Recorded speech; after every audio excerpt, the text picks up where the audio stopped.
Hello and welcome to DigFin VOX, Voices in Digital Finance. I'm your host, Jame DiBiasio. If you enjoy the program, give us a like, share, subscribe.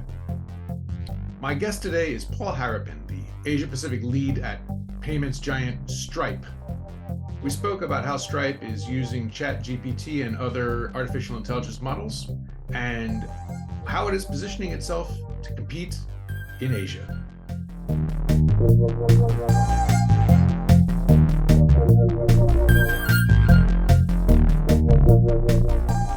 Paul Harapin, APAC lead at Stripe. Welcome to DigFin VOX. Thanks, Jame. Great to be here with you. Thanks for joining me today. Stripe, of course, does a number of things in the payment space. You help connect e-commerce platforms and other internet companies to a variety of payment methods. You've got billing services, which DigFin has actually used in the past. Point of sale, customization, and then fraud detection. And I guess on the AI side, the fraud detection is probably where you guys would have had the most experience. So because it's such a hot topic, why don't we just get straight into it? What's happening now with AI in your business? Yeah, thanks, Jame, and thanks for your business as well. You're right. Maybe I'll just reflect on the things you just said and allow that to flow into the AI discussion. As you know, from a Stripe perspective, our goal really is to drive and increase the GDP of the internet. And we're doing that by building out a global payment and treasury network that brings more to organizations than just payments.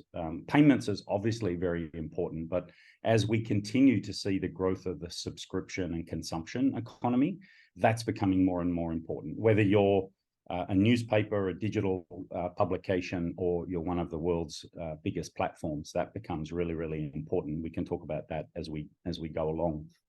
On the artificial intelligence side, Stripe is leveraging that in a few ways. First of all, internally, as you can imagine, with upwards of $1 trillion of transactions and millions of customers, looking at fraud is a very, very complex area.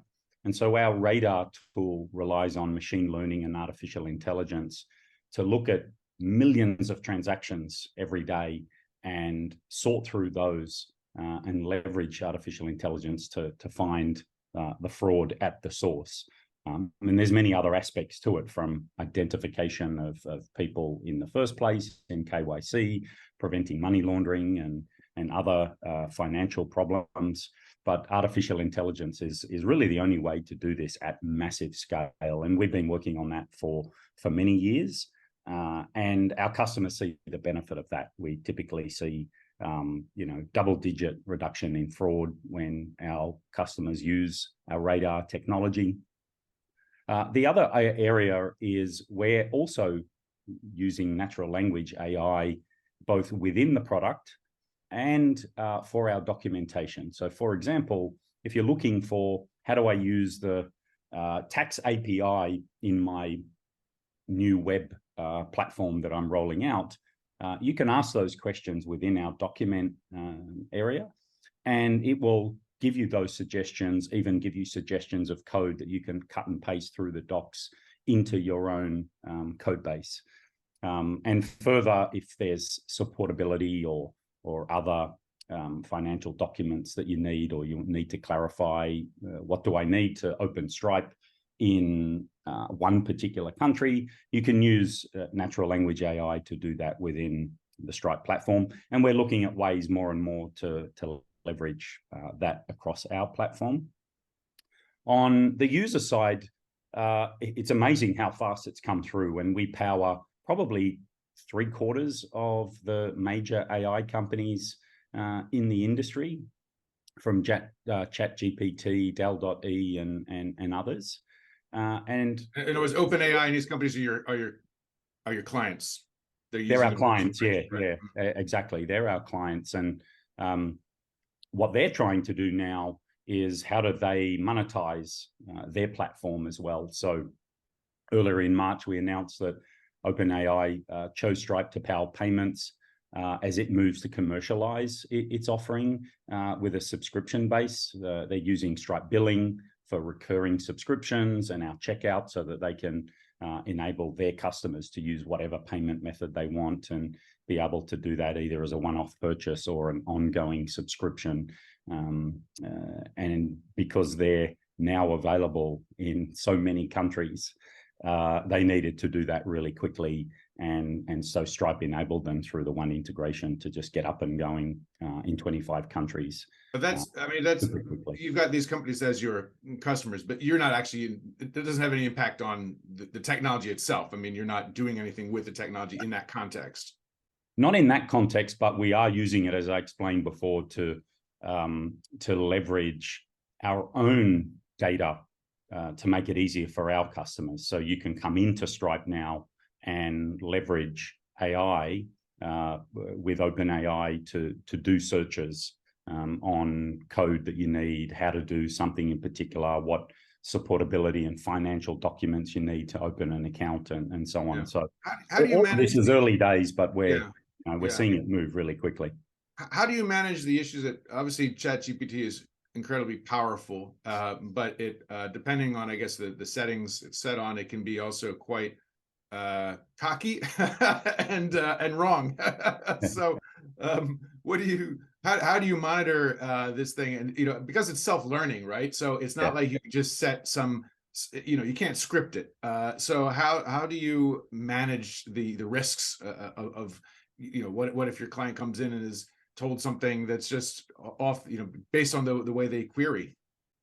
Well, the way we use AI, and it's not just ChatGPT that we use, is we train the models on our data. So, for example, we have, you know, a massive set of documentation across the portfolio of solutions that we have, and so we train the AI models, whichever tool we use for a particular purpose, on that data set. And that data will be, you know, updated regularly. So it's not like we're saying, hey, scour the world and try and find an answer. We're training the models on our data specifically for our purpose, and that's how we get accuracy. Do you see this having down the road impact on different parts of the payments business in terms of, you know, how payments themselves are settled, record kept, transacted? You know, there's a lot of complexity in the payments world, from the acquirer to the consumer side. Where will be the pain points that this kind of technology might have some pretty forward-leaning capabilities? Yeah, I think there's a couple of areas, Jame, that we're seeing things come through. So if you look at handling payments across many countries, there's strong compliance requirements, local regulations, in many cases, not just in a country, but in a state or in a county. And so as you scale, how do you leverage AI to make sure that from a platform perspective, those things are surfaced? So tax was the example I was using. The other one is payment methods. So we're using AI within our unified elements technology, which has, I think we've got 60 plus payment methods globally and growing, so that when someone is checking out, depending upon the site they're checking out, their history, what they're buying, you know, is it a t-shirt or is it a piece of furniture, the artificial intelligence will surface the correct payment methods that have a higher rate of conversion for that particular purpose. So for example, it could be a credit card for a t-shirt. It may be a buy now, pay later for a larger purchase. And so we're leveraging artificial intelligence to automatically do that based on a whole historical set of data of what converts best in what situation. So there's a couple of examples of the early part of where we're seeing AI come through, and that will continue to evolve over time. What will be, yeah, thanks, Paul. What were some of the risks that you're going to have to think about as the AI gets better and better? Oh, well, I think, you know, what are the checks and balances on these things? So, you know, if we're or anyone's relying on artificial intelligence to automate a particular task or function or capability, what are the checks and balances that go into that, right? And that then comes down to what are the monitoring tools, which also end up being automated, because at a large scale, human intervention is quite difficult. So is there anything that's happening that maybe is off kilter that we need to worry about? So I think as we start to automate more through artificial intelligence, what are the monitoring paradigms we attach to that, so that we're keeping those checks and balances in place? And I think that's certainly for us, that's where we're looking at things. I mean, fraud as the example. Whilst we're monitoring and picking up a lot of things, there'll be also an aside monitoring to make sure that, you know, if there is a problem, how does the model continue to learn, and how do we jump on that really, really quickly? I think it'll be a constant learning paradigm, which is really the basis of AI. It's a learning model, so it's going to continue to learn. Hopefully, from that learning, things get more efficient. But as with any technology, you always need some checks and balances to make sure things are heading the right direction. The tech sector has had a rough year and a half or so, pretty well advertised.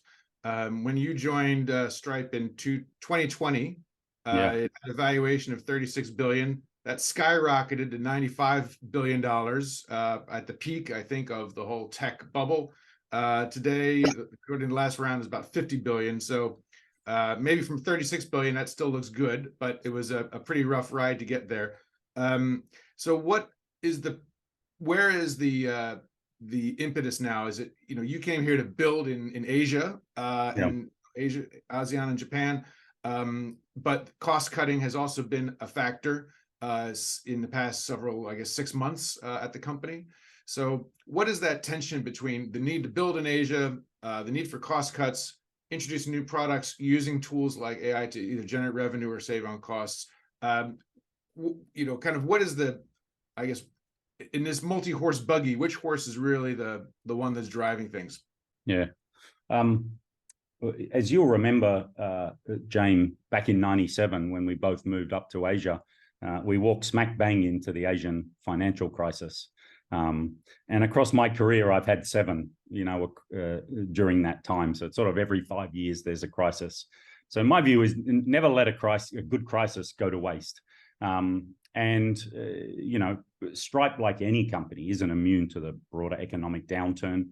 But we feel really good about where the business is headed, how our customers are growing and leveraging our platform, and our ability to help them drive revenue, regardless of what industry they're in, how big their business is, whether it's in APAC or EMEA, or you're a small startup, or you're a large traditional enterprise like Toyota. What we do as executives is balance the need for efficiency within our own business. Even at the best of times, you know, we all should be doing that. Sometimes when the world is growing really fast, you're just trying to capture that growth. But at the moment, for us, it's really about how do we optimize the efficiency of our business, which is not just cost, it's productivity and a number of other factors, while still innovating for our customers. And you'll see through our sessions announcements that we're announcing a huge amount of innovation across the portfolio within core payments themselves, but also across our revenue and financial automation suite, our terminal, and so on. So, you know, we're focused on both. In Asia Pac, we continue to invest in technology. We have a strong team across the region, both on the go-to-market side, on the development and engineering side. So, you know, I think we're heading in a good direction, and we continue to bring on a lot of. I appreciate that it's not a black and white, like you just either you're just cutting or you're just investing. You know, you have to manage multiple challenges simultaneously. Can you give us a flavor in Asia where on both though? Where do you have to cut back? You know, where did you maybe get a little ahead of your skis when the times were a little bubbly?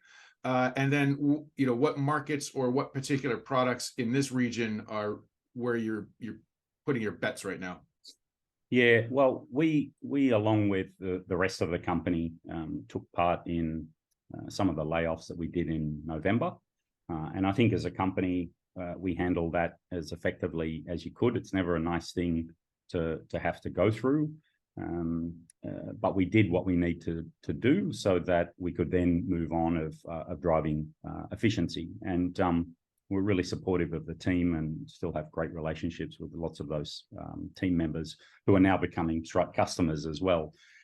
So having done that, it's now, how do we focus within APAC on continuing to serve our market? So for example, at that time, we launched Thailand, and Thailand's one of the fastest growing digital economies, and we're helping Thai businesses with their digital innovation and transformation. Not just the startups, and Thailand is actually a really exciting hub for Southeast Asian startups, but also traditional organizations, government, and so on. In Singapore, we've got a number of use cases with the Singapore government, which we're excited about. We've also announced new technology. So in Australia, we've released support for FPOS as a payment method, the new terminal capability over there, both in-person tap to pay on your phone and also our own devices. So we're excited about that. We've expanded that technology into Malaysia. We're moving from FPX into Do It Now with those payment methods. So we continue to innovate here. Is the pace as speedy as it was before? But perhaps not. But our priorities haven't changed. And we're actually looking at, how do we ensure that as we develop fantastic technologies that's available in Asia as quickly as possible. Yeah. We're also yeah, go ahead. Sorry, I don't want to cut you off there. We're also supporting significant cross-border expansion with our customers. So as the economy tightens, we're seeing a lot of our users say, well, how do I actually expand beyond my own market? And we're seeing that as a real growth engine for our customers' businesses, is not just to operate in their own companies, Thailand, Indonesia, Singapore, wherever, but also expand into new markets. And so that is where a lot of companies are also looking to drive revenue during this, downturn, or how we want to refer to it. How critical is Asia to, I guess, the company's eventual planned IPO? Well, I think it's, regardless of IPO or not IPO, it's really important to our company. Patrick said last year that it's a critical part of our growth as a company. We have 2/3 of the world's population out here in Asia Pacific and Japan. We're seeing that there's a burgeoning online economy. We're seeing governments really drive changes to payment methods and try and look after the underbanked or low-banked members of their population, so that you don't have to have a credit card to buy online. In India, we're seeing UPI at not far off 80% of online transactions, and Pay Now in Singapore. So lots of innovation around there that we're learning from as a company, because Southeast Asia, India actually, I believe, leads the world in some of the things that they're doing, and not just in their own countries, but connecting those payment methods. So with Pay Now in Singapore, you can go to India and use UPI, or I can go over to Thailand and scan my prompt pay code from my Singapore app and have that transaction covered without having a Thai account or a prompt pay account. So that sort of innovation. Where does that leave companies like Stripe, though? When you've got governments building this incredible digital infrastructure that you don't have in the West or in developed places like Australia or Japan. So you might have faster payment systems, but that's just domestic.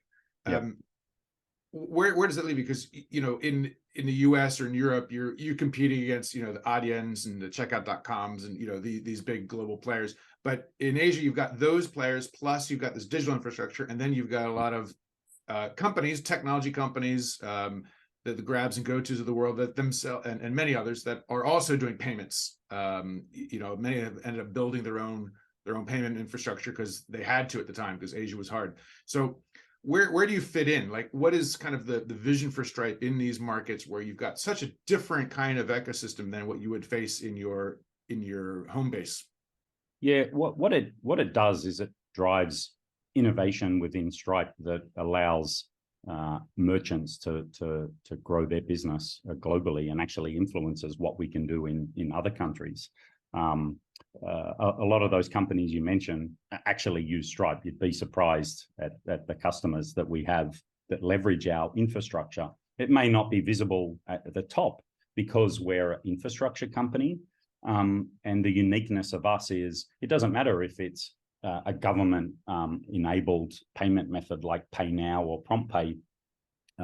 We work with all organizations, whether it's a government or a commercial payment method, to make sure that merchants want to sell online and now in store, they can leverage any of those payment methods. So, our job as in building our global infrastructure is to make sure that any merchant can sell to any consumer using any payment method in any country across the world. Now, in increasing the GDP of the internet, that's a long journey.